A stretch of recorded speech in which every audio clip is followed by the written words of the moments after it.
thanks. Like, hey, Scoob, did you hear Nikki Blake is hosting a Scooby-Doo panel? No. Yeah. Like on today's Scooby-Doo episode, Scooby-Doo and Shaggy meet Nikki Blake. Yeah, and a Scooby Panel. Like, we need to get this puppy started.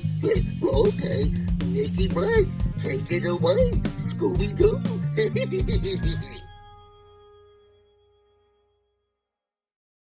On today's episode of the Scooby Panel, Nikki and Wendy meet Emmy award-winning veteran of animation, Michael Swanigan. We're super excited to have you here. You've worked on like some of my favorite shows, like Denver the Last Dinosaur. Loved that show. I was Really? so excited to see that. Most people don't remember Denver the Last Dinosaur. It's funny because every time I think of it, the song is in my head and it just stays there for a while. So, yeah. So how did you become interested in working in the field of animation? And did you grow up watching cartoons or attend art school? I've always been a big fan of cartoons. Still am a big fan of cartoons. I grew up watching cartoons from grammar school all the way up. So yeah, I've always wanted to draw. Mostly I learned how to draw Warner Brother cartoons like Bugs Bunny, Daffy Duck, that kind of stuff growing up. I went to not an art school, but to a workshop that was run by a couple of animators from the industry, Corny Cole and Dave Brain, who worked at Warner Brothers and the Patty Freely. And they were the teachers there. And I kind of stood out, so they kind of brought me into the industry. And that's how I got into the industry. That's awesome. And who were your influences in the animation industry? Did you get to work with any of them? I got a chance to work with a lot of them. Of course, Bill and Joe Barbera, Hanna-Barbera, Tex Avery, Lou Scheimer at Filmation, Phil Mendez. So yeah, I got to work with, and the greatest one, I guess, would be Alex Toth from Hanna-Barbera. So yeah, I got to work with a lot of people that I admired growing up. I got a chance to work side by side with, even comic book artists like Jack Kirby, Gil Kane, a few other comic book artists that were in the industry. I got a chance to work with them as well. That's amazing. A lot of those names are people that we've heard from other people that we've interviewed, and it's just, that's really, really cool. Well, it's great working with people that you really admire growing up with and learning from them and asking them questions and going from there. So that was just great. You said that you worked on the new Scooby-Doo movies when you were 15 years old. What did you do on the series, and how did you manage to get into Hanna-Barbera at 15? Well, it wasn't working for Hanna-Barbera, it was working for Dave Brain, who I said was one of my teachers at the workshop. And he was doing freelance work or overflow work from Hanna-Barbera. His studio was called Smiles Company, was directly across the street from Hanna-Barbera. So he'd go over there and pick up work. So because I was a standout student, after school, I'd catch the bus up to Hollywood to Dave's studio. And we'd walk across the street over to Hanna-Barbera, which to me was just fantastic to walk in there as a 15-year-old and see the people, see the artists, see the studio itself. And Dave would pick up work. And at that time, he was working on the new Scooby-Doo show, the Scooby-Doo movies. And we brought it back to his studio. And that's where I was learning how to do in-between animation and layout animation. So working with him was like a summer job, working on that show. So that was really one of my first gigs. That's Wow. great.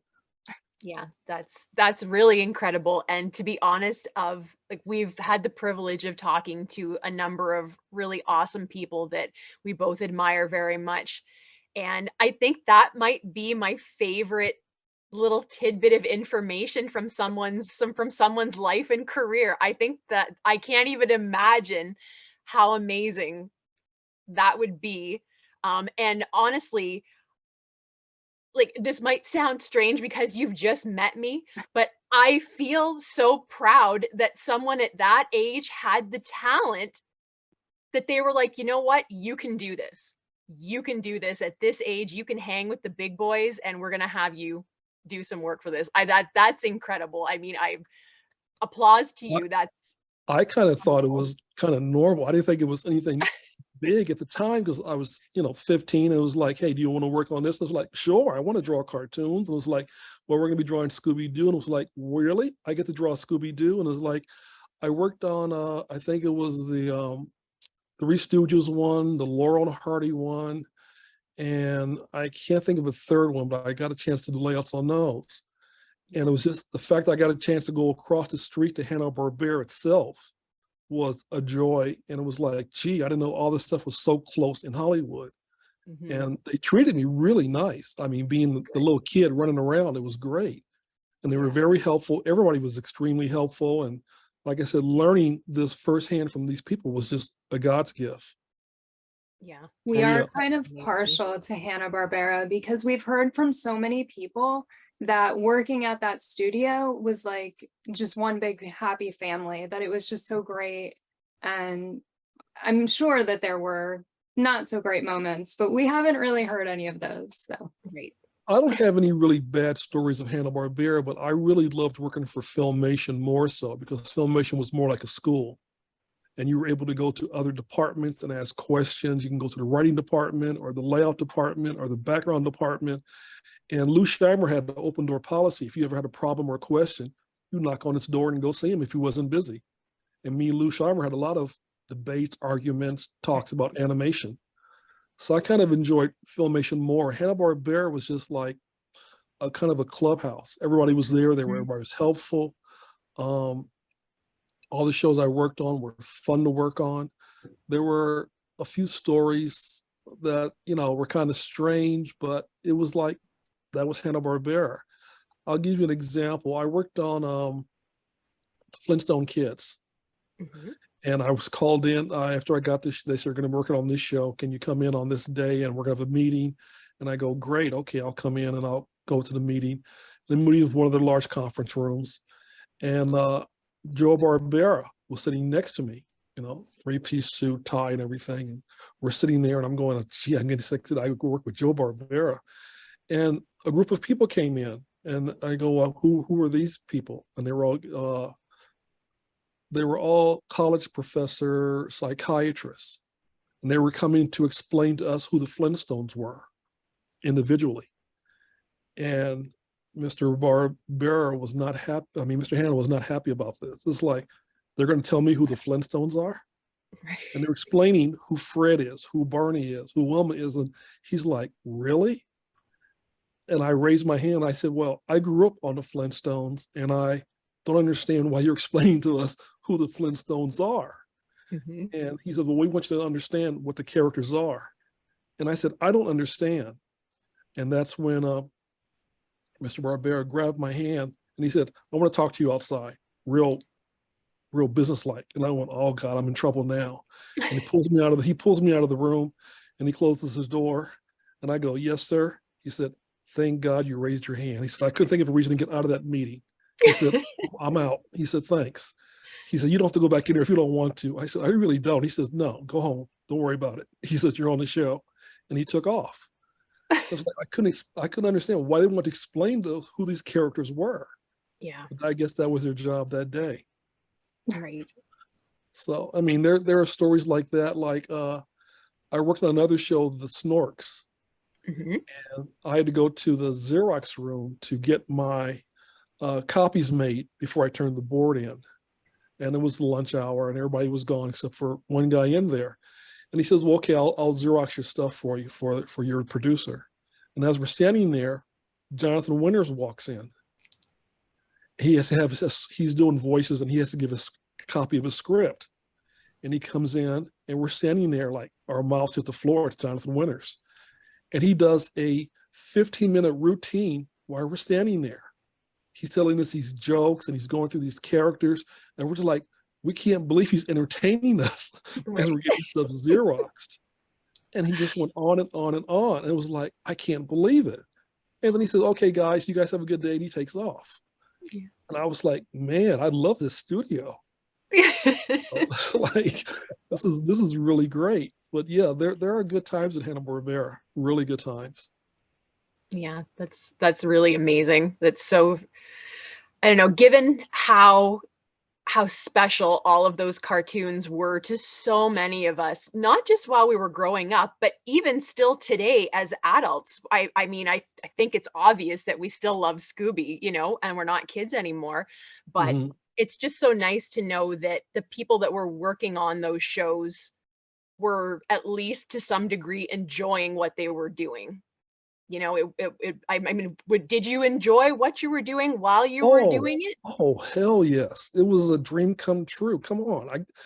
My first week at Filmation, I was there an hour before they opened up. And I'm banging on the door, let me in, let me in. I was just like the first one there. I wanted to be inside. This was a dream come true. This is a job come true. You know, you're being paid to draw Scooby-Doo. Come on. You're being paid to draw Fat Albert. You're being paid to draw Spider-Man. It's like, this is fantastic. So, and besides the fact I love cartoons, so it was great both ways. So I didn't see a downside. It was like, you know, like my grandfather said, it's better than digging ditches. So this was Yeah, great. definitely, definitely. Yeah. So were you a Scooby fan specifically before you started working on the show? Oh yeah. Yeah. I got to say, I like most of the Scooby shows. I wasn't a Scrappy-Doo character, but all the other Scooby-Doo characters I liked a lot. Scooby-Doo, Scooby-Dum, Scooby-Dee, you know, all the characters. I liked all the shows, the mysteries. I love the Vincent Price one. Yeah, I'm a big Scooby fan. Mhm.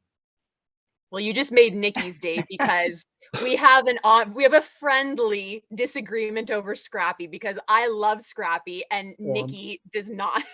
So I'm sorry you feel that. Well, good for you. I'm not a Scrappy fan, so no, I didn't have to work on a Scrappy show, which made me very happy. So you've been in the animation industry since the 70s. What are your thoughts Yes. on the advancements in technology, like going from hand drawing to digital and now the use of AI? And how have the advancements impacted your career?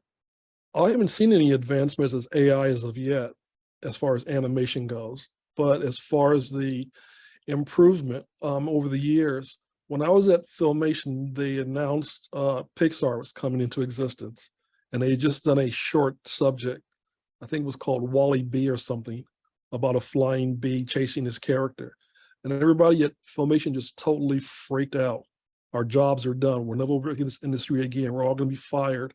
We're going to be replaced. And that didn't happen. Of course, you know, we did more animation. More people got into 3D animation. More people work for Disney. More people work for Pixar, and went from there. As far as the advancements, I think it makes more work on the storyboard artists and the artists to do more and more work. When I was in the industry, each person had worked in a singular department. I was in storyboard, I did storyboards, maybe occasionally character designs. But now a storyboard artist is required to not only just do storyboards, they're actually animating it or rough animating it. They're timing it, which was what a director would do. They would rough time it. And in some boards I've ever seen where they've actually done coloring. So they're actually doing a rough animation, a rough cartoon. And they're all doing all 3, 4 of these jobs for the same pay, which I think is kind of unfair also. And the hours are a lot longer now. When I was there, you worked 9 to 5. I've seen guys come and work 12, 14, 15 hours a day. At Sony, I've seen people bring their sleeping bags to work and sleep underneath their desk to meet their deadlines. So it's got a little harder for this new generation, and I kind of feel for them, but I guess that's the way things change and improve. As far as the animation, I think I like hand-drawn animation, and I like the quality of the artists, and you could tell their styles. You can tell a different artist on different Bugs Bunny cartoons. You can see the style, you can see the character, you can see the feeling behind it. Now it's kind of like it's all generated, and I know that it's all done on computer. I know it's like, oh, they moved this, they moved that, they didn't really draw this, they're putting in, you know, CGI backgrounds or putting in CGI vehicles. I guess it's easier, but it's kind of different. But everything changes, you know, we're not riding horse and buggies anymore, we're driving cars. So things are going to change, and I'm sure they're doing the best they can with what they're doing. But I'm just old fashioned. I'm good pen and paper, and I like hand-drawn animation. It definitely has a charm all of its own that I feel like any kind of digital animation, not that it's bad or anything like that. I really don't think you can say one is good or bad, but it kind of lacks the same charm as Exactly. when you know that like a person with a piece of paper and a pencil where there's no undo button. If you made a mistake, you had to redraw the line and it was just a bigger deal to change things. And I feel like the charm of that is it's become more clinical now. Still Exactly. love still love the Exactly. new stuff, and the people making it are super talented, like not to take anything away from today's artists that are working in this different way, but I also prefer the traditional, and I hope that with further advancements that at least we get to have more access to the old stuff, on either physical media or streaming so that we can keep appreciating like this is where we started out and it has that charm and that wonderfulness to it that it's just a little bit cool and clinical now, I think, compared to No, before. no, I agree. I agree. Yeah. So, for anybody who's watching that maybe doesn't know this, would you please describe for us what the job of a storyboard artist actually entails? Like, what is it that you're doing? How, because that's a Well, very important job. I can explain what I did. I don't, it's Okay. changed to what happened now, but what I did was I was given a script first off, and sometimes character designs of what those characters were in that script. So it's like reading a book and picturing in your mind how to make it move or how to make it into a film. And my job was turning the script into pictures for animation. So I would draw a character, maybe first, middle, last pose in that particular scene of what they're going to do, and then keep going from that process on to make sure that the animator knew what I was talking about or how I interpreted the scene in the script. Mhm, So that's what I would do as far as a board artist. mhm. And then it would go from me to layout and then to animation. So you had, well, could we say that you had a reasonable degree of creativity allowed on your part to interpret the script into a visual? Yes, yes, it was I was the first one to interpret the script. And Mhm, then the director would come in and go, well, I didn't want him doing that. Can you change it to this? And then you go for the director's vision. But you'd be the first one to say, I think he should ride his bicycle through the grass this way. Then the director would come back, and if he agreed with it, it went through. He goes, well, if you can turn the camera angle or if you can do an upshot or a downshot or whatever, then you would change it. But yeah, I was the first one to attack it. mhm. Yeah. Did you, just kind of speaking overall and in general, you're obviously, this is just your experience personally. Mhm. Um, did you find that there was like a lot of changes that they wanted to make, or were you really great at like hitting it pretty much spot on from the word go? I've never seen a perfect storyboard, and it always comes down to a director. Some directors want 155 changes. Everything is wrong. Somebody's holding a cup with one hand, and the director would say, "Well, I want his finger sticking out." Little changes like that, and I've had that happen. Or I've done shows where they go, "This is perfect. One or two changes, and this is great. This is what we're looking for." So you just give it your best shot as a professional, and you let them decide if they really want to change it or not. Some Mhm. changes are minor. Some changes are like, oh, well, we thought about it and the character's not going to do this anymore. And it's like, well, it was written this way. Well, we've changed our mind. He's now going to be doing this. And I got that a lot during G.I. Joe. When we worked on G.I. Joe, they were constantly going, oh, they've brought in a new tank or a new vehicle or some new weapons. Or by the way, they've introduced two new toys. So we have to put those characters in here as well. So it's like, okay, you got to change that, do that.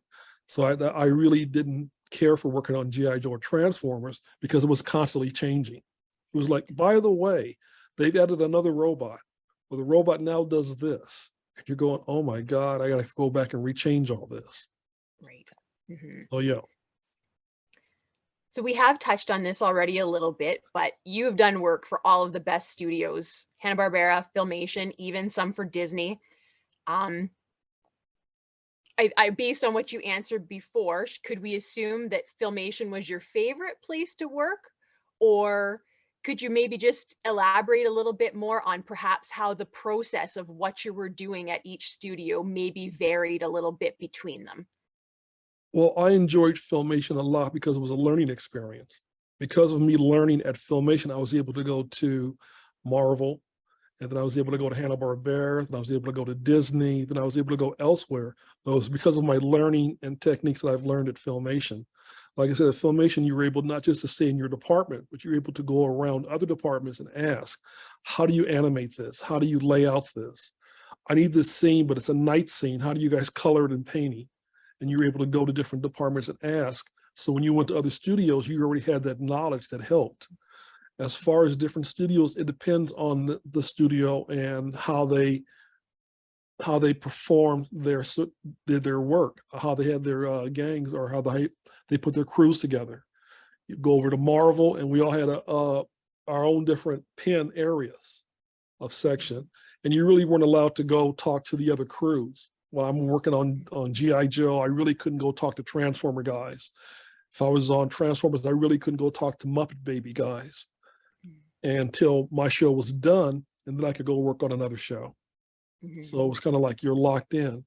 At Disney, when I worked on Gargoyles, we just never left the floor. We were just talking with each other on Gargoyles. So I didn't go to other departments to find out how they were doing and what was going on. So it depends on the studio, on their procedure, how they put their crews together. Well, your list of credits is absolutely incredible. Anybody watching needs to go and look at your list. You're making me blush. But it's true though. It's so true. DuckTales and The New Adventures of Johnny Quest, Ghostbusters, Hulk Hogan's Rockin' Wrestling. Like, these are some of like the best series that I think I got ever been on animated. Hulk Hogan. I got a chance to meet all those wrestlers. Oh wow! They all came through the studio, and it was like, wow! And this is the height of their career, height of the show, and it was just great meeting these guys. And to have Hulk Hogan go, "Hey brother, how you doing?" and grab you, was like just great. So I really liked working on that show. Yeah, that's amazing. And were you storyboarding on that show? Yes. Yeah, that's really cool. Is there a favorite show that you've worked on from any studio, like anything that you've done? Do you have a favorite? And is there one that was just maybe special enough, or you enjoyed it so much that if you had the chance to go back and just relive that you would want to do that? God, there's so many good shows. There's a show called Bionic 6 that I did for TMS when they first came to the country. And I was given a free hand just to do whatever I wanted on the storyboards. And that was the first time that I got a chance to meet Alex and work with Alex Toth. So I was extremely happy. And I think I did the most boards on that show than I've ever done. But I just had a free hand on that one. Simpsons, I worked on that, and that's where I got my first Emmy on that show. And I really enjoyed the funniest scripts I've ever read before we even put pen to paper to draw. It was just, the scripts would just make us on the floor laughing the first season or so. And Gargoyles at Disney, we were competing against Batman over at Warner Brothers. So we wanted to make it as exciting, as fun as we could. And I can't say how proud I am of working on Gargoyles. Yeah. So there's quite a few shows, and besides, there's also He-Man. I never thought it would be as popular as it is today. When we worked on He-Man, we said, we just can't believe kids are watching this show. It's called He-Man. And we went on to She-Ra, we're going like, they can't be serious. And this is still, people still come up to me today and say, we love that show. We still watch that show. And it's like, I just can't believe it. But those were great shows to work on. Yeah. Well, they were great shows to watch too. Thank you. You brought up your Emmy win for The Simpsons. What else have you won Emmys for? Because you won a few. And did you get to actually attend the awards ceremonies? No, I wasn't able to attend the awards services, but I did win for the Voltron, the new generation, was it the 3D generation? We won for sound effects on that one. I won on the what was it called? Tut. It was a PBS, it was educational show. And I won on The Mask when it went into syndication. We won for animation on that one as well. So I've won a few. All that you definitely deserve. So Definitely. yes, Thank you. absolutely. And there are so many more that you should have won. I mean, Agreed. like Wendy said, your credits are amazing. Yeah. So, yeah. Yes, I think I should win more. Yes. I'm just, like I said, I just love being in the industry. I wasn't looking for prizes.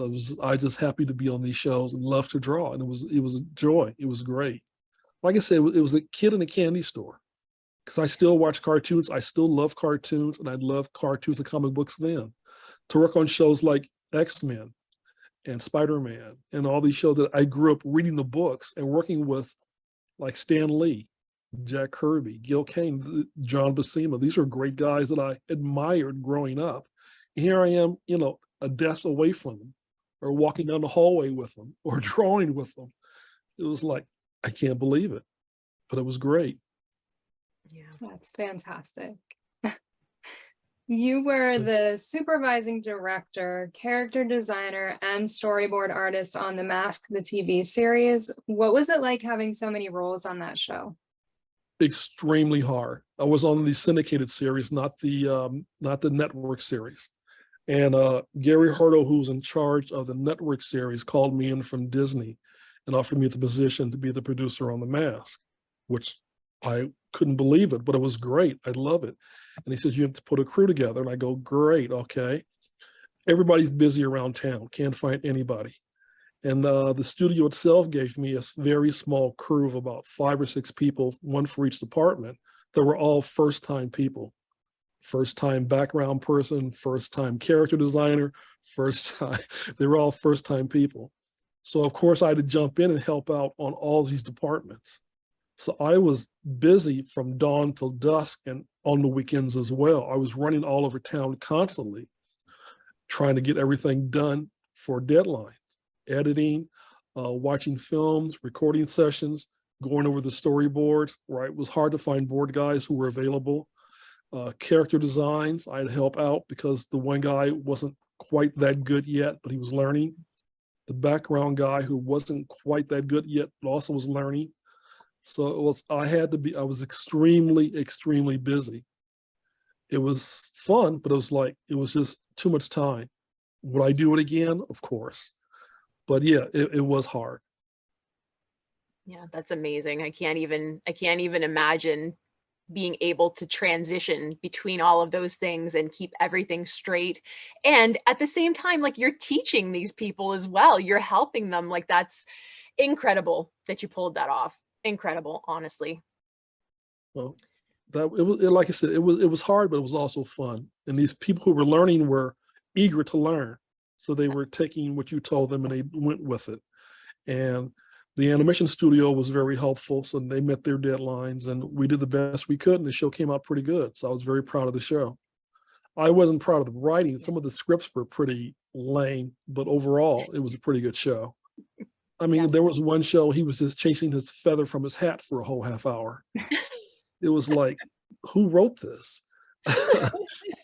or we had a villain that she turned stuff into cheese. It was like, really? So. It sounds like a villain from Scooby-Doo. It totally does. Yeah, okay. Yeah. Is there anything in your career in art and animation that you didn't get to do, but that maybe you would have liked to do? Could be a show that perhaps you wish you would have been able to work on, or just tipped your hat to another form of animation, some other job within that umbrella. Is there anything that you didn't get to do that you wish you had? Not really. Most of the shows I wanted to work on, I got a chance to work on. There was a point where Filmation was planning to do a Doc Savage cartoon that I would have killed. I would have worked on that show free if it had gone, and it didn't quite sell. There were other shows that, no, I think I worked just about on everything I really wanted to. I pushed hard, or I talked to the right people, or I got, freelance work on it or whatever. So I was able to work on most of the stuff that I wanted to. I asked, I begged, I pleaded, whatever I got on some of these shows, or they were desperately in need and they called me. So that worked out also. Yeah. But I can't think of anything that I really wanted to work on that I didn't. I mean, later on, of course, I would love to have worked on Justice League or some of those shows, Teen Titans, or some of the later shows, but I was off on other shows or producing, or I was teaching by that point. Hmm. Yeah. Mm-hmm. Either then or now, have you ever had a desire to do your own original characters as something? I tried a few times to sell shows. I tried when I was at Mike Young working on Voltron. I tried with Mattel and had a meeting and everything, and they didn't quite go for it. Disney, when I was there on Gargoyles, they were looking for presentations for new ideas. So everybody got a chance to go in and give an idea or present a show or an idea. It didn't quite go, but I tried. Hanna-Barbera had a point, they were called What a Tune, where they were looking for new ideas. And I got a chance to go in there and present and didn't quite make it. So I did try a few times, but I guess I just didn't quite hit the target. But yeah, I gave it a shot. Yeah. So in addition to all this incredible work that you did with animation, you also co-authored a book titled Animation by Filmation, published in 1993, I believe. Could you tell us a little bit about how that came to be and what it was like for you as an artist to suddenly become a writer and try something a little bit different? Well, a co-animator, Daryl McNeil, who was my co-writer on the show, we were big Filmation fans. We grew up and we loved Filmation. And we go, how come nobody's ever done a book or anything about the Filmation studio? And at that point, there were people that didn't like Filmation because of the stock system or some of the characters, but I loved all the Filmation shows, from the Archies, the Groovy Ghoulies, all the way up. That was my studio. So we got together and we talked to Lou Scheimer, and we said, it's okay if we put a book together. He said, go for it. So Daryl had an amazing memory of show information. His vast information was like, there was nothing he didn't know about a Filmation show. So we gathered the artwork and we sat there and we wrote it and we put it out and we printed the book and it sold out. It was great. And we haven't reprinted it since, and we've lost Daryl since then, but it was a true love of the studio. And like I said, we loved the shows. We really did. Yeah, I also love Filmation.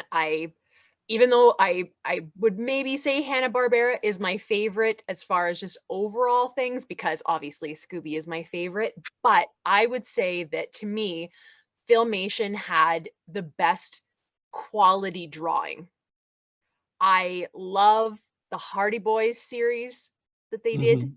Mm-hmm. The artwork in that is just, I mean, to me, no one can top Filmation as far as the quality of the art that they were producing. Absolutely love it. Yeah, I have always loved the style, the coloring, and the characters of the shows, from Jerry Lewis to Hardy Boys to Fantastic Voyage. All those shows, Journey to the Center of the Earth, all those shows growing up were cartoons that I watched Saturday morning. So like I said, to work there was a dream come true. But yeah, I've always been a big fan of all their shows, all of them. Mm-hmm. Yeah, very maybe this is just because well, maybe this gives me an easier perspective. I'm not in the business, I'm just a fan, but I feel like Filmation is underappreciated currently. I think it's very underrated, but if you look at most of the directors today, they learned at Filmation. If you look at like Bruce Timm, and who started as a layout artist at Filmation, or the guy that did Ren and Stimpy learned at Filmation as well. John Cristofalusi was there. So everybody started at Filmation before they went elsewhere and became big and famous. Yeah. Like I said, it was a great school for learning. Mm-hmm. Yeah. So yeah, I think they did some great work. Definitely. Mm-hmm. So what are you most proud of? This can be career-wise or something in your personal life, but what are you the most proud of? Oh God. Just my time in animation. I'm very proud of the fact that I got a chance to work on all these shows. I got a chance to entertain a lot of people. People still come up to me and they tell me what cartoons they love and how much they enjoy them. I enjoy that, and I'm very proud of that. I'm very proud of my career. You know, from 15 all the way up, I've had a long career and I've worked on a lot of shows. And most of, I would say a good large portion of the shows I'm very proud I worked on. There are a few that I like, whoa, I can't believe I did that, but the check was good. But there are some great shows. Definitely. Definitely. Mm-hmm. Do you have any stories that you can share with us about your time at any point in your career? Doesn't have to be Hanna-Barbera, but anytime. Let's see, what kind of stories would you like? As far as what production, as far as people, arguments, debates, fights, whatever. I can say anything that you want to share that you can think of. Okay, let's see. I had a argument with Lou Scheimer over Filmation versus Marvel. We were working on He-Man, and I was also freelancing on G.I. Joe. And Lou didn't like the fact that G.I. Joe had all this violence in the show. Everybody was having rifles and shooting and blowing up stuff, and He-Man couldn't do any of that. I had an episode where He-Man was caught in a jungle, and you figure he would use his sword to cut the blades, the grass to get out. And Lou said, no, can't do that. He can't cut the vines. And I go, but he's got a sword. You've got vines. He goes, no, that's too violent. Some kid will try that. And I go, we argued over that. It's like, what's he going to push his way out of the bushes? And he goes, well, yeah, or jump over it or whatever. But you couldn't use the sword. And I didn't understand that. We would argue that. It was like, and G.I. Joe was just too violent for him. Everybody had guns and they were firing, even though nobody ever died in G.I. Joe. Everybody had terrible aim, but it was like, no, everybody has weapons. So we would argue about that sometimes. What other shows can I have had fun with? Marvel, not a whole lot happened over at Marvel. Simpsons, first season, the Christmas episode, they were finishing up the writing on the first show of, I think they were looking for Santa's little helper, the dog, and they didn't know how to end the show. It was like, okay, we're gonna sing Merry Christmas and end it. And they were going, but it doesn't quite feel Simpson-like. And I raised my hand and I go, well, what if we go back to what Bart and Homer always do, and Homer starts strangling Bart? And everybody goes, that's a great idea. And they put it into the show. And it's like, okay, so I'm an uncredited writer on The Simpsons. They added it to the show, and that show won an Emmy, which means I got an Emmy. So I was happy about that. That's great. Let's see. Another good story. My first meeting with Alex Toth. You guys will love this. I brought my storyboard into TMS, and I take it to my producer and drop it off. And I stopped by to say hi to one of my friends who's doing background designs on the show. And he goes, oh, did you see Alex? And I said, Alex who? He said, Alex Toth is here. And I go, Alex Toth is where? He said, he just dropped off the character designs for the show and he's walking down the hallway. And I took off running, and I kicked out the door, and I'm running down the hallway, and I see this man walking towards the elevator, and I'm running towards him going, wait. And he turns around and sees me, and he sees this big black guy running down the hallway at him. So he can't get to the elevator fast enough, so he pushes the button and closes it. And just as I get to the door, it shuts closed. So I'm going, oh my God, that was Alex Toth. So as the elevator is going down, I run down the hallway and run down 3 flights of steps so I can get him just as he comes out of the elevator. And as he comes out of the elevator, I run up to him. I'm breathing real hard. I'm sweating. I'm going, oh, and he goes, I don't have any money. I go, I'm not trying to rob you. I go, I work on this show, and I'm a big fan of yours. And then we started talking, and he was a very nice guy. We talked about his time at Hanna-Barbera and the shows that I loved growing up. And it was like, this is great. I got a chance to meet and talk with Alex Toth. But I must have scared the crap out of him coming down the hallway. Like, What's another show I worked on that had a lot of another good story? I mean, there's so many shows. Let's see. Gargoyles? No. There were plans to do a gargoyle live action movie while I was there on production. And somebody had brought in a large statuette of what the costume would look like of Goliath, which was dead on Goliath. And they had brought it in, and we all looked at it and go, this would be great as a movie. And Disney shot it down because Disney didn't have a lot of belief in the characters or the show. They really didn't want gargoyles. They really didn't push gargoyles that much because they thought it was too violent. Originally, gargoyles was supposed to be Goliath and sons. So it was Goliath and I think 3 or 4 little gargoyles, and kind of like a DuckTales kind of a show. And Frank Parr helped turn it into the series that it is. So we compete against shows like Batman. And Disney just didn't have the faith to push it any further than that. So after the 3rd season, that was the end of it. They had gargoyle figures. Oh, but you can only buy them at the Disney park. And you could only get them at the Disney park if you went to the store and asked the store people, do you have these? And they would always be in the back room. They were never on a shelf. They were never out and open. But you had to ask the Disney employees, do you have these? And they go, oh yeah, we have them in the back. And you go out there and you have to buy them. And they were really nice size characters. But the average public didn't know that Disney even carried them. And that's such a shame. I thought that was really strange and weird, but Disney didn't want to push gargoyles that much. And I was like, I didn't understand that, but Disney didn't want to push that. I think they wanted something less violent or less adult-like. That's why they did, what was it, the Mighty Ducks? And they went back and forth on the Mighty Ducks trying to make it less violent, less adult-like. So gargoyles never happened again. I've heard talk of a gargoyle movie every 3 or 4 years. I keep hearing rumors, but nothing yet. I hope they do it right, and I hope they do it, but don't know.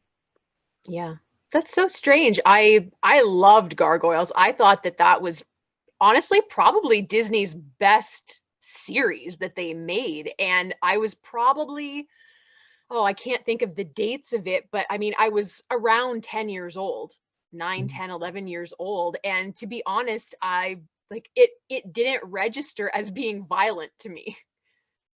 I mean, I can see where they get that compared to other shows that they had, but that's such a shame because my goodness, like the production quality on that show was amazing. Yeah, I think the show where one of the characters gets shot really pissed off Disney. I remember the animation came in where one of the gargoyles had shot the girl by mistake. And we were trying to do an anti-gun episode.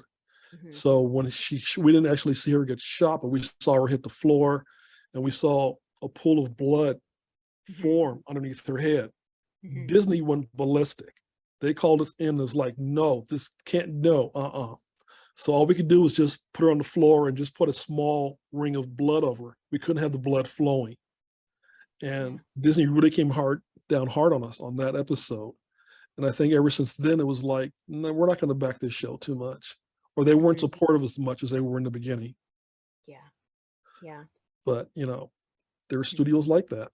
I worked on a show called, it was for Lego. They were little robot characters. And I had the bad guys were destroying this little village. And they were stomping the village and scaring the little other robots away. And one of the robots came up and there was an old man who came out with a stick and saw the giant creature robot, and he hit it with a stick saying, get away. And the robot just looked at him, and then the robot walked away. And I got called in on the carpet saying, well, why would this guy hit the robot? I go, well, the robot just destroyed his village. And they go, no, that's violent. I go, but he just destroyed his village. And he goes, no. So what do you want the old man to do? Come out and just look sad and put his head down. I go, really? And they go, yeah. And I go, okay. He comes out and he just puts his head down sad like, and then the creature just walks away. So there were shows that they were really animate about not violence. But yet And you destroy the village. he destroyed the whole, I mean, they destroyed this village, but it was like, I can't believe you don't want any, I mean, he didn't hurt the robot. He just hit it with a stick. It was like, no violence. Nobody got hurt, but it was just, no, can't have that. Wow. I went, okay. Strange. So, different studios, different rules, and you do what you can. You go, okay, that's what your rules are. That's fine. Yeah. Wow. Like the way you nod your head. It's like, I don't even know what to say to that. I know. There's some shows that I worked on that's like, I can't believe I did one show called The Hot Doggies. It never got aired. It was about a city of hot dogs. And I couldn't believe they were doing this. And the guy was a hot dog and his girlfriend was a burger, and there was, little French fries running around, and they were trying to do this as a Saturday morning show. And I go, this will never work. And it didn't get past the pilot stage. And I was like, okay, good. That didn't happen. But, some of these shows, they just throw money at you saying, come on, can you do it? I go, yeah, I can do it, but I don't think it's going to work. But you do what you can. You try to make these shows work if possible. Yeah. It's like I said, I never thought He-Man would be the hit that it was going to be. I just didn't think it was like, really? Kids are going to go out there and say, I got the power? I just don't see that. Yeah. But it became a monstrous hit. It was a good show. Yeah, it was. And I'm proud I've worked. There were some good episodes, some really good episodes. Yeah. Oh, I've got a great story for you. Working on Black Star, which was one of the first shows I worked on at Filmation. We got really busy that season. They were doing like 5 different shows. And during production, I got a script, but there weren't any additional models for the show, any secondary characters. So I went to the model department and I said, have you guys got models for this show? Because I've got to start production. And they said, no, but if you draw them and we like them, we'll go with your models. I was on the moon. I get to draw character designs for my show. So I drew some character designs and I took it to the model department. They said, yeah, fine, we'll go with those. Those are great. And I go, great. So I did character designs for my Black Star show. And show went into production, and it went to animation, and then went to final and everything. And about 3 months later, me and the wife go to Toys R Us. And there are toys of my character designs. 2 of my villains are now toys. And I'm going, there's toys. I designed toys. I can't put, there's actual toys of characters that I designed. So Monday morning, I go back to Filmation and I run down to Lou Scheimer's office. And I said, I was at Toys R Us and I saw these characters, these toys that I designed for the show. And he goes, oh, and he puts his hand over the table and he goes, well, thank you very much. And I go, well, okay, do I get anything for that?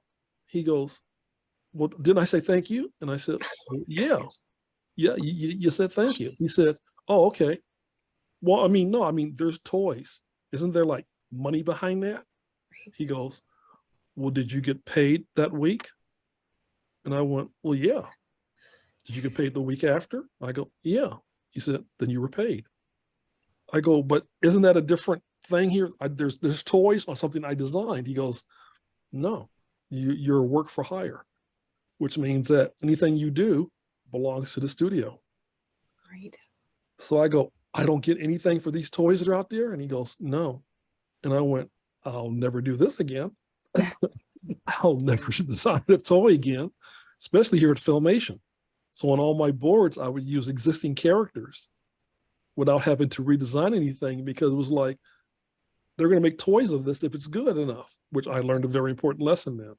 So designing characters was something that if I really had to do it, I would make the character a secondary character that wasn't that important, but had to be used. Right. Like when I worked on Mighty Max, they needed another character for Mighty Max, so I made it as simple as possible so that if they did make a toy, I wouldn't be upset about it. but it was unlikely they would make a toy of it. Or if another show I worked on, The Mask or whatever, if I created a character, it was unlikely they would make a toy of that. But I learned a very important lesson about designing characters for a studio. Right. You know, I think of all the guys who did all the characters for gargoyles and all the gargoyle toys, and they don't see anything for that. And I really feel bad for that. It's like, nope, there's no sharing. Yeah, You at that's not least right. get the toys? But what's that? Did they at least give you one of each of the toys? No, I had to buy them. I had to buy them myself. Oh my gosh. No. They didn't give me any toys. The only studio that gave us toys was Marvel. We worked on G.I. Joe. They would come in, Hasbro would come in all the time and bring us boxes of the characters. And we would get the toys, the ships, the Jeeps, the tanks, whatever. They would give us all these toys on G.I. Joe all the time. Constantly, you know, we're bringing these toys home constantly all the time. So that was great for working on G.I. Joe. But Filmation, no toys.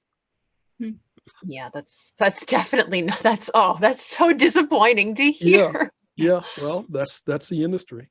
But you know, like I said, I learned an important lesson. Yeah. But yeah. Did you get to meet any of the other guest stars on the new Scooby-Doo movies when you worked on it, besides Shadow? Let's see. While I was there with Dave and we went across the street, I was able to go to a couple of castings, and I met Sonny, but not Cher. I met Mama Cass Elliott, who was leaving the building at that point. I saw her and met her and said hi. I didn't think I met anybody else there. I got a chance to see people leave, but I didn't get a chance to talk to anybody. I saw,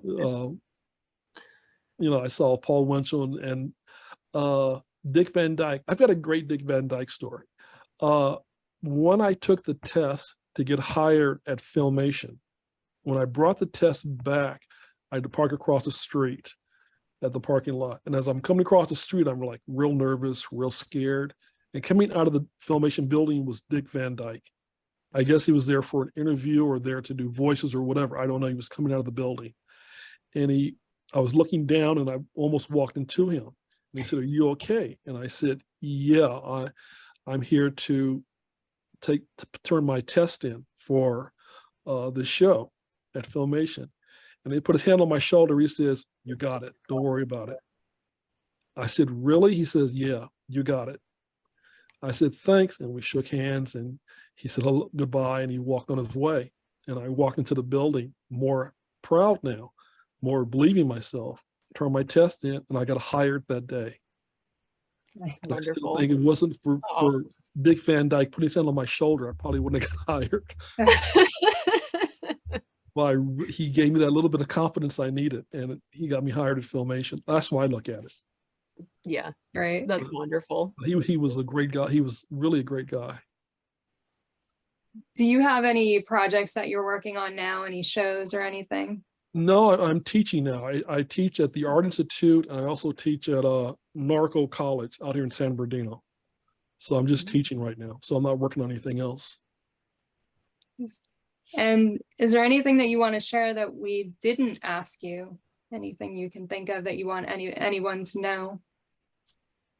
I think people who want to get into the business should know that they have to really push hard to get in there. Those who I tell my students, you need to draw, and draw.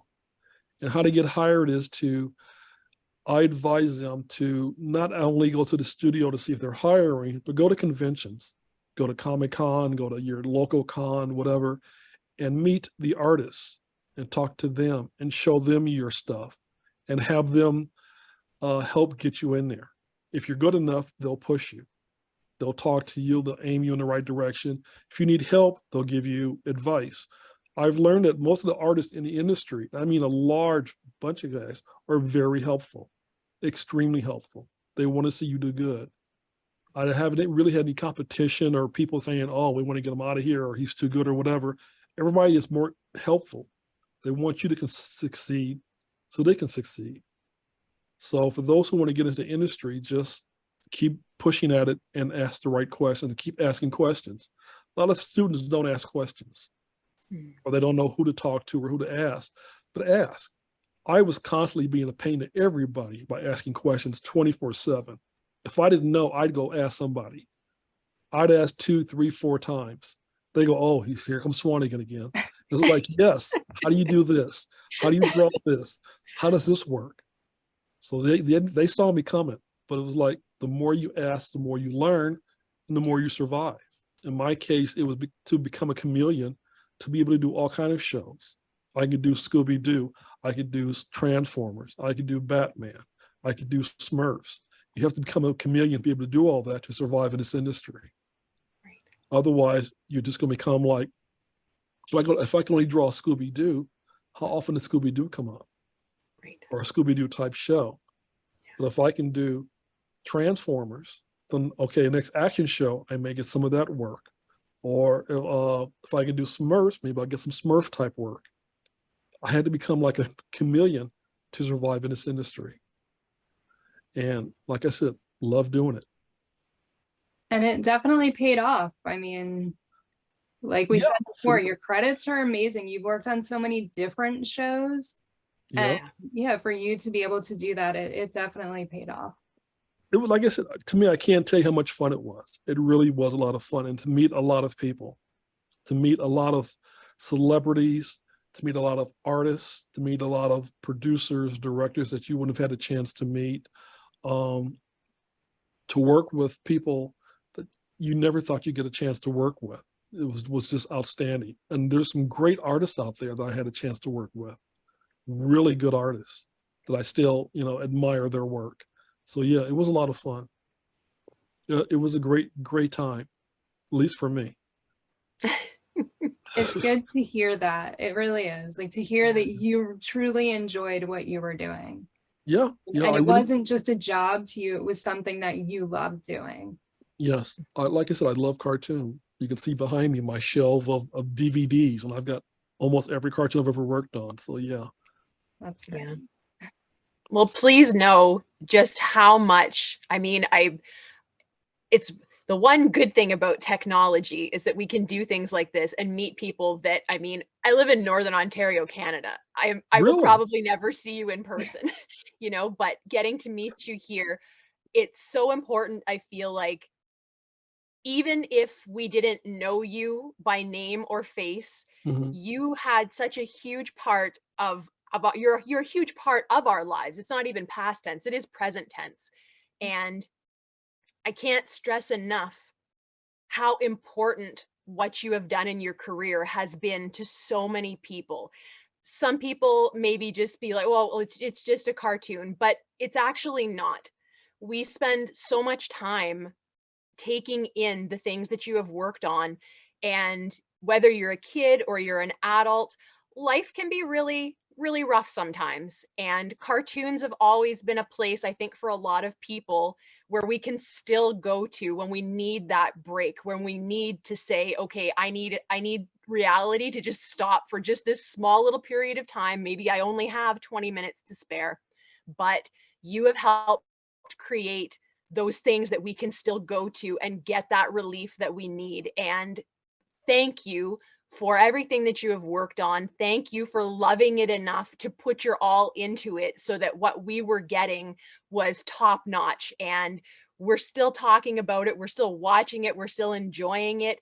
And you have been such a huge part of literally millions of people's lives. And it's still going on for years to come. People, even if they can't put a name to the face or a face to the name, please know that you have made a difference in literally millions of people's lives, and we love you for it. Thank you for giving us such a wonderful gift that what can we even do to repay you? We can't. All we can say is thank you, but please know that that comes from the bottom of our hearts. And I speak for kids and adults all over the world that have watched anything that you have worked on.